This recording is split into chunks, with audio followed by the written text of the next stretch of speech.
তৃণমূল কংগ্রেস থেকে সাময়িক বরখাস্ত হলেও ব্যক্তিগত নিরাপত্তা ঘিরে নতুন করে আলোচনায় মুর্শিদাবাদের ভরতপুরের বিধায়ক হুমায়ুন কবির। বাবরি মসজিদ পুনর্নির্মাণের উদ্যোগের জেরে একের পর এক প্রাণনাশের হুমকি পাচ্ছেন বলে দাবি করে হায়দ্রাবাদ থেকে ৮ জন বেসরকারি নিরাপত্তারক্ষী নিয়োগ করেছেন তিনি।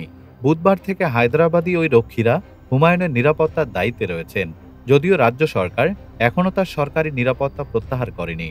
বর্তমানে ৩ জন কনস্টেবল তার সঙ্গে রয়েছেন বলে জানা গেছে। এরপরও অতিরিক্ত নিরাপত্তার কারণ ব্যাখ্যা করে হুমায়ুন বলেন, কাউকে দিয়ে খুন করিয়ে দেওয়া হতে পারে আমাকে, তবে আল্লাহ আছেন, মেরে ফেললেও মসজিদ আমি তৈরি করেই ছাড়ব।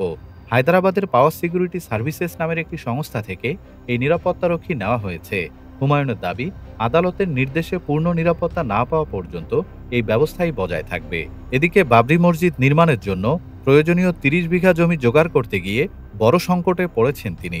বেলডাঙ্গায় পরিকল্পনা থাকলেও জমি না পাওয়ায় রেজিনগরের সেতিয়ানিতে মাত্র ৩ কাঠা জমিতে প্রতীকী শিলান্যাস করতে হয়।